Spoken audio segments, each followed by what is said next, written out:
Imagine this. Imagine you see this hot chick at the foam cannon party, or what? Oh, here she is. You meet this semi good looking girl. She says, "Oh, I'm 33. I've got my own fashion line or whatever." You meet this girl right here on the beach somewhere in Ibiza or whatever, Ibiza, right? Or you meet these two girls at a club some night, and you fall in love with the one on the right. Who knows, right? And she says, "Hey, I'm Pernilla. How are you?" And you start a relationship with that person. You come to find out that she owes $250,000 to her creditors because she got involved with a guy named Simon Leviev. Are you still? Well, don't worry, babe. We'll get through this together. Is that going to be you? No, you better believe it's not going to be me, and don't let it be you, please, for me. Are you going to be the one that's going to say, "You know what? That's all right"? Because that's pretty much what guys do these days when they get involved with a woman who has like a lot of debt. Usually that debt is from like school, from taking out student loans or credit cards to, afford their lifestyle while they are at, the University of Arizona or wherever the party school is. I don't know where it is now. You're essentially funding the decisions she made when she met the hot guy in the foam cannon party in Cancun on spring. That's right. So she's had her fun and she's ready to settle down. And you're the guy that has to spend the money to save her from her bad decisions. You're the guy who has to hold her hand after she's, been with 25 chads. You're the man that has to be, the nice guy who stepped up, It's stepdaddy season, as it were. You have to be that guy. No. Don't ever let that guy be you. Spring break, because you might not be responsible entirely for the debt that she has, but once you get married, it's not that it becomes, in some cases, in some states, I think it becomes community debt, but it doesn't matter because your finances are still impacted by the decision she made when she was 22 while she was in college for the credit card bill that she used to buy lingerie for the guy that she's still pining for from back in her crazy party years. Right? Is that going to be you? Now, don't marry the garden tool that sleeps with you like a like a prude, as it were. Don't let that be you. It's the extreme case. I realize that. I'm emphasizing Indeed. It with an illustration here.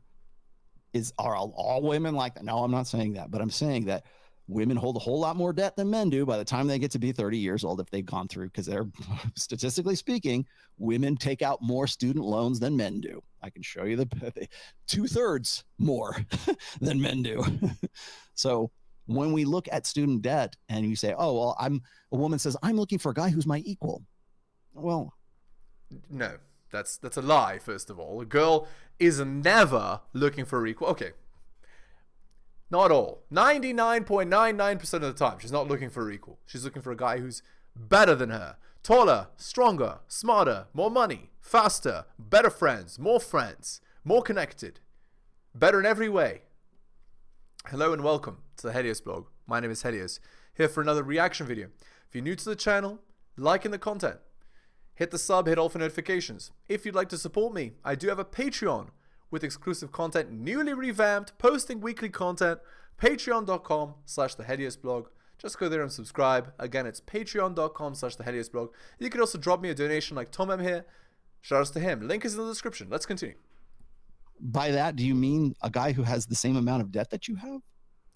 Exactly. That's really something that guys need to take in consideration when they are looking for a long-term partner. That's right. Hell, even Tom Likas has been talking about that since like the late 90s. Let me see let me do a credit check on you, right? What's your credit at? 700? Okay, we can get married. Oh no, you've got a Pell Grant? No, we're not getting married. Women hold the majority of student debt, at least in the United States. I don't know what it is over in the UK, but I'm pretty sure it's probably about the same. They hold the majority because they're the ones who are enrolling more than men are. And here's what's funny. What's funny is that a lot of the time these girls are getting like the worst possible degree. Like it's like English degree, psychology degree. They're getting like a women's studies degree. Like just like stuff that is so like useless and can't get a job with it. Like it's unbelievable, right? Like they're getting just the absolute worst possible, least practical garbage. and going into debt to do that. Like, it's like double dumb, right? The first dumb is getting into debt, and the second dumb is getting into debt over something that's totally useless and doesn't give you any money to pay back that debt at all, right? Like, I can understand going into debt to become an engineer, or a doctor or a lawyer or something, like something that, or a pharmacist or an architect, or something that actually can pay the bills and you could pay the loan back. But getting into debt for like women's studies, or like, whatever they're calling the Marxist indoctrination camps of today, like, why would you ever indebt yourself, put a literal chain and ball around your ankle for that? Just, it boggles the mind. By the way, this is a perfect freeze frame. But that yet, when we get married, that becomes my community. It becomes, well, technically, for the length of the marriage anyways, it becomes community debt, community responsibility. I got to pay off for, one way or another, it's got to get paid off. So is that something you want to sign up for? I don't think enough guys really think about those things. So, like, as I said before, if you meet this hot girl, semi-hot girl at Cancun or whatever, and she says, oh yeah, I got bilked out of $100,000 because of this guy, and I'm still on the hook for it, and I couldn't get enough people to do my GoFundMe to absolve me of that debt. Yeah, it won't be me. See ya. Fun only. Let's get married? No. Ridiculous. I'm going to think twice about that. Yeah, ridiculous. Let's see, what'd you say here? Bowflex or Bowrex. In the event of... Okay, yeah, let's see what it says. Oh, actually, Rollo reads it. Of a woman losing a child or husband, does fertility and age affect the time to re-enter the dating marketplace? Losing a child or a husband. I think those would be two different things. Also, do hormones and brain chemistry play a role in this, or is it mainly opportunism? So here's the thing. If the girl loses a husband through reasons outside of her own control, of course fertility and age affect the time to re-enter the dating market. If she's young, like let's say 20 or 22, whatever, which is like an anomaly in our society, but anyway, she could enter the dating market and have a chance, right? Although with a child in tow, it would be a giant problem, right? Like, it would be very unlikely that she could get married, at least with a guy of the same level. It would be very unlikely. And in the event of losing a child, God forbid, the older the girl gets, the less likely she is to have another child, right? But again, if she's 25, 26, 24, whatever, it's terrible. And actually, the effects on women's psyche for losing a child is very deleterious, right? It hurts them a lot. But they could have another kid, right? Versus if they're, the kind of girl that gets married at 33, and then, they have to try a lot to have a kid. And so she's like 38 when she finally falls pregnant. Then she loses that child. Well, it's a much bigger problem because women's fertility sharply declines after 37. So it depends on when, right? How things would go. Usually opportunism, but only because women, I think on some root level, understand that they're the vulnerable sex and they need security Right, they need long-term security and they date opportunistically. So for a girl, it's more like, what do you give her as opposed to who you are as a person. They could hate you, they could be angry at you, they could be sad at you, they could think you're pathetic. Well, no, not think you're pathetic. They could think you're an asshole. If they think you're pathetic, they'll never be attracted to you. But if they respect you, it doesn't matter. Right? If you're better than her, stronger than her, faster than her, have other girls as options, taller than her, more successful than her, better friends, more socially connected, give her access to a tier of society she'd never have access to.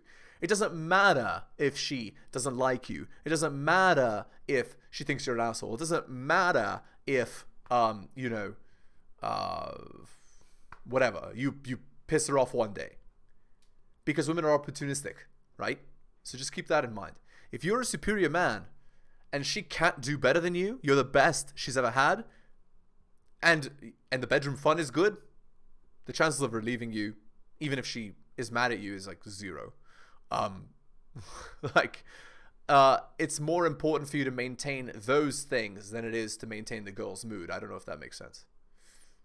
Longer than men do. Like men, I don't think security at like long-term security as big a deal for men that it will be for women. Simply because they are the incubators of the next generation. Now you say, well, for women, long-term security is extremely important, right? Like just to think about it from an evolutionary perspective, right? If you're in the tribe and you don't have anybody taking care of your kid, and the hungry lion comes around, well, you can't escape, you can't run away, so you need a protector, right? So if you don't have a protector, well, and then the kid is, you literally have to hold the kid in your arms. You think you're catching any food like that? Or you try climbing a tree with a kid in your arm.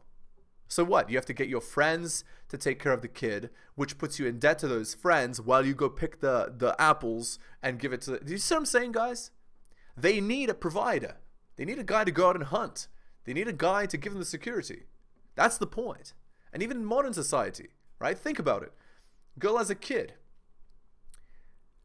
Like, she's got to cook for the kid. She's got to clean for the kid. She's got to buy the food. She's got to, she's got to teach the kid.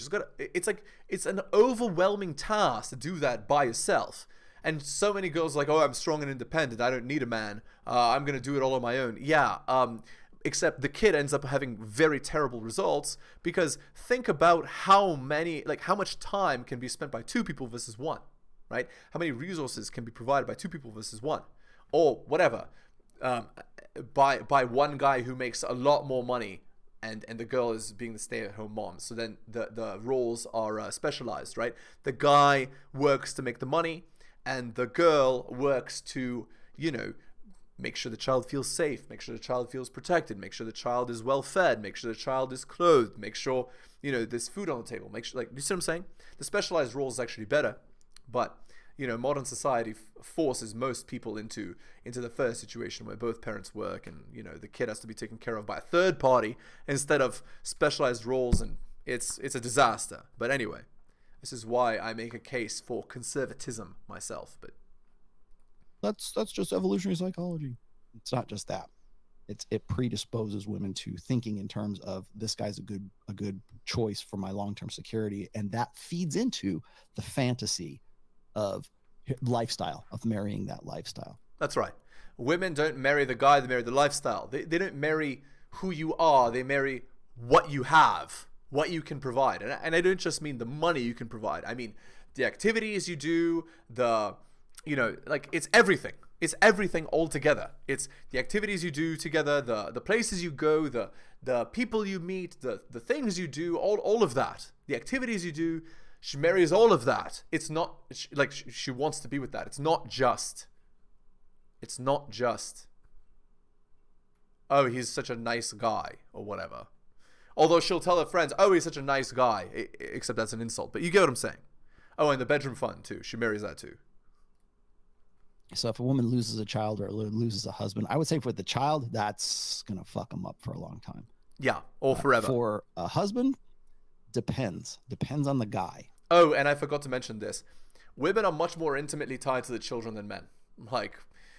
Because women literally grow the kid inside their own body, right? So losing a child, especially if they've experienced the process of growing the child, or if they even gave birth to the child, and then after giving birth, the child, God forbid, passes away, it's like a stake to the heart. It often destroys whatever relationship that the people are in, because it's just so crushing, right? But anyway,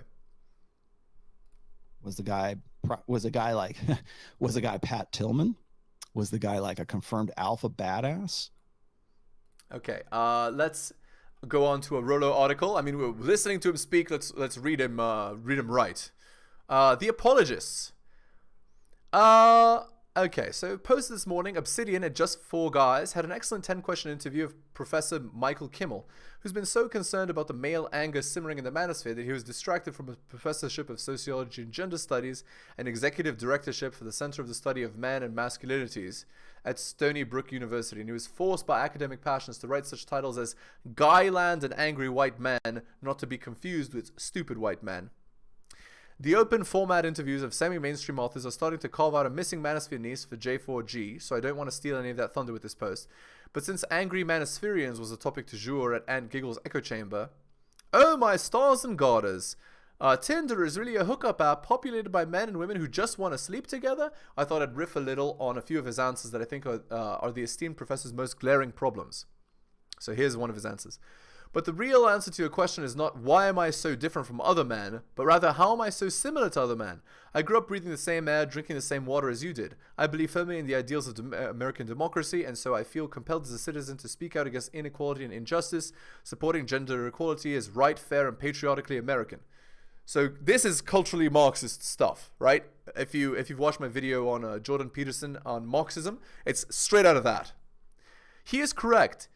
He's just like the majority of quote-unquote other men, suffering from a lifetime of thorough social feminization conditioning to become the champion of feminine identification game. His beta mindset is easily recognizable, but his game is still the same like attracts like mentality that's characteristic of a solid insaturation in blank slate equalism. Hugo Schweizer left a vacuum, Kimmel is just stepping into it. Be more like a woman and they'll appreciate your efforts in supporting and understanding them, and you'll be rewarded with reciprocal bedroom fun interest. Obviously it's bullshit. It's a compassionate look at the lives of young men, and especially the things that these young men are being asked to do by other guys to prove their manhood.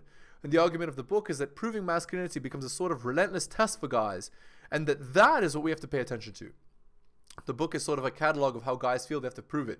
Video games, spicy content, sports, binge drinking, sleeping with girls, initiation and hazing, all of it. It's not about how awful guys are because they're doing it. It's about how awful it is that they often feel that they're being forced to do these things that they don't want to do because if they don't, other guys will call them losers. Here's the thing. If you're not competing as a man, you are a loser. And men are the ones that determine where a man is in the hierarchy. So keep that in mind. This is the hallmark of a feminized beta mindset, to believe that guys being guys is inherently aberrant. It's something other guys do. I could go into detail about how men giving each other crap is an evolutionary and useful vestige of tribalism, and how men would use this challenging to ensure the strength and survivability of the collective, but this would only grate against his genderist social constructs belief. It's true though. Like, guys fight and struggle to persevere to become strong for the general bettering of the tribe. Why do men think they're so great? Because that's the kind of men that women love. This discomfort with being a guy is the root disposition of many high-functioning betas, and particularly those seeking to better identify with the feminine in hopes that it'll pay off in bedroom fun. These are the guys who never got it, that crap-talking and locker room jabs, and this is the same male space invaded by the feminine, are intended to not just to determine masculine fitness, but to foster living, building, and measuring up to a better masculine standard that benefits both the individual and collective humanity.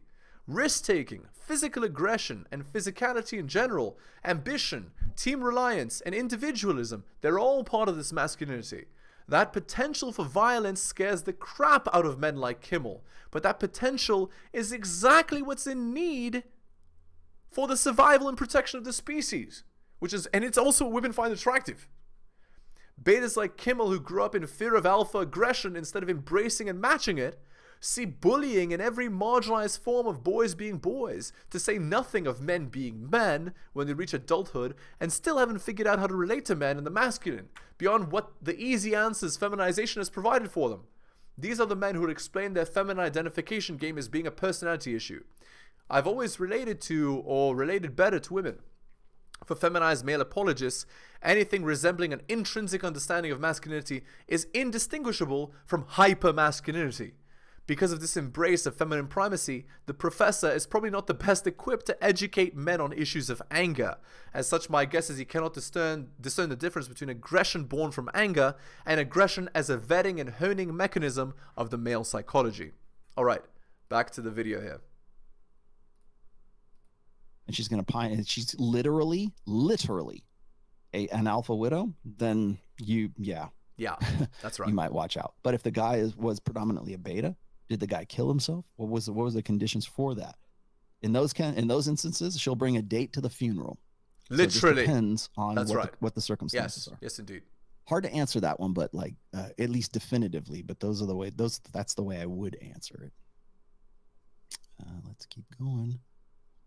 See if I can catch up a little bit here, because I think I've been staying on top of She'll these bring pretty a well. dick You to guys the have been pretty funeral, active lol. in the chat while I've been yammering on here. I do have one more thing I want to show you guys before I'll take questions later on, but let's keep going. There we are. What you got? Talk about colossal end around the hypergamic filter. Yes.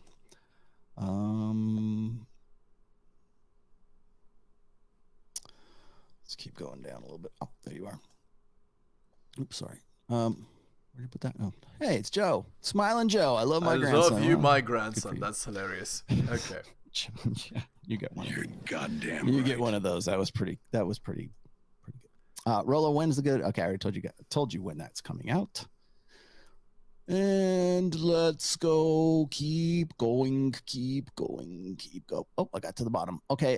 What'd you say, Sam? Oh, Sam says this. The rational male. Hola, Rollo Tomassi. The rational male is the only world-class expert on international intersexual dynamics. The only person on Earth that's connected all of these dots. Men underestimate his exponential brilliance. Why? Yes. Check out. Wow. Okay. But yeah, I do recommend The Rational Male if you've never read it. In fact, it's on my Patreon. I'm reading it as an audiobook. If you guys don't want to read it yourselves and just want to listen to me speak it, I have that on my Patreon. It's happening right now. A big brain on Rollo. Boy, you wouldn't think so if you saw me in the rehearsal studio yesterday. We're acting like idiots in there yesterday. Yes, wait, here you go. Guilty. That's me. Guilty. Yes, I am guilty. I'm horribly guilty. Now, a couple last little things here. As I said before, Simon Leviev looks an awful lot like some other people, you know. And I'm not going to say who, but let's look at these guys here. Oh, wow. Interesting. God, that's too much. Okay, this is too similar to a certain bald man with a bright green tattoo that coils around his right arm. I'm not gonna say who it is, but it's looking a lot like that, isn't it, guys? too close. That is too much right there. What else did I have for you? Oh, okay. So there's that. Okay. Lastly here, I meant to put this as part of his downfall. As I was saying before, he's still hustling.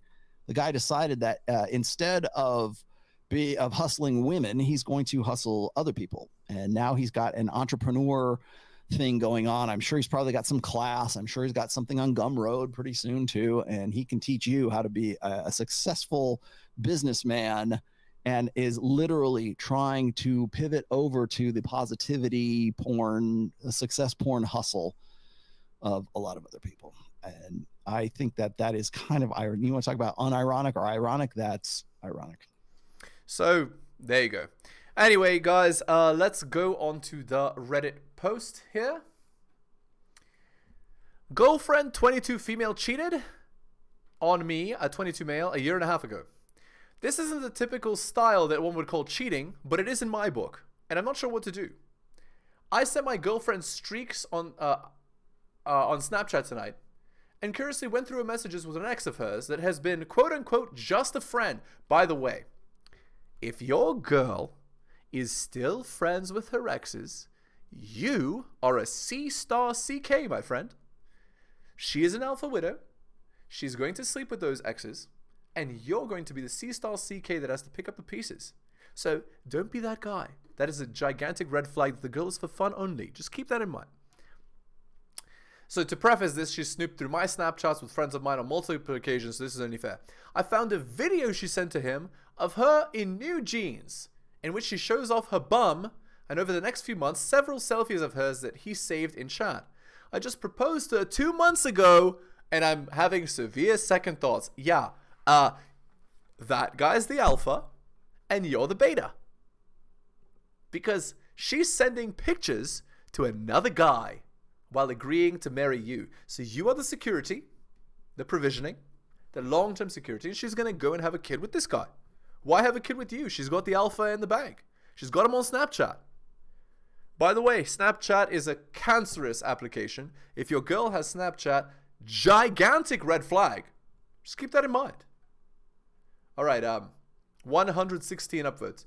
So you're considering marrying someone who, 1, snoops through your stuff frequently because she doesn't trust you, and 2, shows off her bum to her ex, 3, refers to an ex as just a friend, but sends him provocative photos. Do those seem like things you want in a marriage? You've caught your insecure girl cheating on you emotionally, if not physically. Any age is too old to be putting up with that, let alone 22. Yeah, unproposed. 27 upwards. Yeah, oh, here's a terrible comment, by the way. This is crabs in a bucket, okay? Listen to this. You're 22. What's the rush to get married? Please reconsider and wait. The number of posts on here by people who clearly got married too young is astounding. The type of shit she's pulling... Oh, yeah. Well, 22-year-old men shouldn't marry, but I assumed it was referring to the girl. No. Men shouldn't marry at 22. Yeah, I totally didn't even think to comment on that. No, it's true. Men at 22 is too young to be married. Like you need to be like 35 plus to get married, guys. Just keep that in mind. We're not getting married here at 22. Stupid decision. Okay, here's a comment. I'll read it and then we'll end the video. The universe just did you a huge favor by showing you who she is. Return the favor by breaking it off. Conversely, you can spend the rest of your life going through her crap and wondering who she's contacting. People like her need attention from anyone. Just one person isn't enough. Sorry, bro, bitter pill to swallow, but better now than 19 years down the line when you have a house and kids. Also, forgot to mention, when a partner accuses you of cheating, many times it's them projecting. They're accusing you of what they themselves are doing. Just keep that in mind. Okay. We're going to end the video there. Again, if you're new to the channel, liking the content, hit that sub, hit all for notifications. If you'd like to support me, I do have a Patreon with exclusive content, patreon.com/theheliosblog. Just go there and subscribe. Again, guys, newly revamped, posting weekly content, patreon.com/theheliosblog. You could also drop me a donation like Tom M here. Shout outs to him. There's a link in the description. Thank you so much, guys, for taking the time out of your busy day to listen to my videos. I really do appreciate it, especially if you made it to the end. You guys are wonderful. Take care of yourselves, guys, and I will see you next time.